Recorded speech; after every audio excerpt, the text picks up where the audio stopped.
Hey, what's up everybody? It's Charlie from Raging Entertainment. Today I wanted to do a 4K review of 2021 Zack Snyder's cut of Justice League.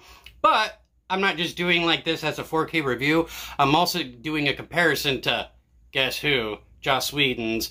So yes, for the past few days, I watched this one, and then I watched this one to do a comparison video, if anything. So I'm a little burnt out over Justice League at the moment, but let's just say it was worth it to make this video for you guys. So let's just get to the 4K first about this one. So instantly I was impressed, but now to let you guys know that whenever I try to do like a 4K review in general, I always mess with the settings on my TV because each movie, in my opinion, has its own different type of settings, like different filters, different, display of color and all that, what helps it balance out better. And I never see that really on 4K review, channels in general. And I figured I would let you guys know that, in my opinion, I went through standard, I went through vivid, and then there was the energy saving, theater, there's even a gaming filter, sports filter, went through all of them. And surprisingly enough, standard fit it the best, to where it actually showed more with, like, say, the darker scenes, where it actually kind of highlights the dark, more rather than, say, more ink blotch dark, to where it's too dark you can't see anything.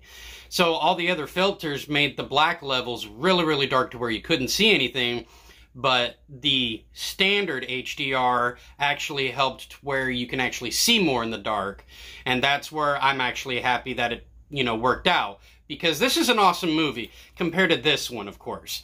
But, so, the type of aspect ratio it has is, of course, Snyder's vision. Kind of like how he did the remastering for Batman v Superman, where you got the IMAX mixed in, motion setting. I think it said, like, in the beginning of the movie, like the aspect ratio is like 4:3 or something like that. But it was definitely worth the pickup. I can definitely say that the 4K in general is worth the pickup. Now, to compare it, say, with, like, HBO Max, sadly enough, I have a PS4, so, like, when I streamed it, it was just a 1080p version. I didn't get that full 4K HDR or Dolby Vision, experience like I would have in general. And so that was a little disappointing. So when this came out, I was excited to even, like, watch it as an actual 4K and all that. So it was definitely worth the watch, especially rewatching it. And yeah, so I'm excited that it came out finally for the US. And not only that, but the 4K transfer is great. Audio was done very well. You don't have to turn it up very much at all. Because I've noticed with some movies, dialogues, sound effects, music, and all that kind of stuff, it doesn't mesh well. But this one did a very good job on its audio mix and visual, effect. Well, not so much visual effects, but, just the 4K transfer itself. Like, they did an amazing job with that, as well as the sound mix. Now, to do a comparison of, like, say, Joss Whedon, Zack Snyder, I hate to say it, this fucking sucked. This sucks. Joss Whedon, I'm surprised they even let you finish this fucking movie. I'm not gonna lie. Your whole cheesiness that you try to put in here just doesn't work. I love the way that Zack Snyder did this one, to where it was a little bit more real, a little bit more darker tone, instead of, like, trying to be all vibrant like the Avengers and stuff like that. The Avengers are their own thing. Don't try to mix it with, the DC universe. So this was just not the greatest. I am actually getting rid of this one to replace it with this one. So if anybody is a fan of this one and wants to message me on my Instagram or something like that, I do have it for sale on eBay, but if anybody's interested, just let me know, because I am selling this one to replace this one. But yeah, like the so-called, like, bright humor that they try to have in here, it just, no, I'm sorry, can't do it. Like, when Aquaman opens up about his feelings on here, that was not on this one. It's just like a bunch of the whole jokes that were made in this one were not really in this one. Like when, Ben Affleck asked, "So I hear you talk to fish," that was not said in this one.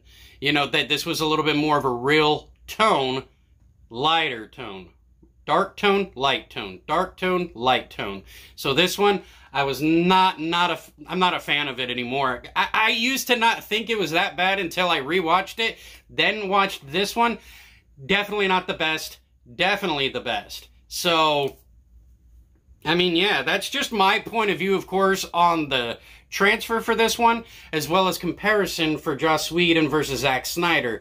Joss Whedon, you may be good at certain things, but you're not great at this one, and I'm sorry for attacking your character as a director and whatnot, but yeah, no. This one was the best, definitely worth the pickup, definitely worth getting if you guys don't have it yet. But if you guys could, please leave a like, subscribe, turn on bell notifications. I'll have my link to my social media, as well as my PayPal and Amazon wish list in case you guys want to actually, you know, donate or get something from Amazon, like to help me basically to keep doing reviews like this for you guys, because remember, I'm kind of tight on a budget at the moment, so that's why you really won't be seeing much of like reviews as much as I would love to give them for you. Now, I could go through my collection and do like say video by video to just keep my channel going in general, but if you guys have any ideas, I'm really open to hearing it. But other than that, you guys have a good day, stay safe, stay tuned. Thank you.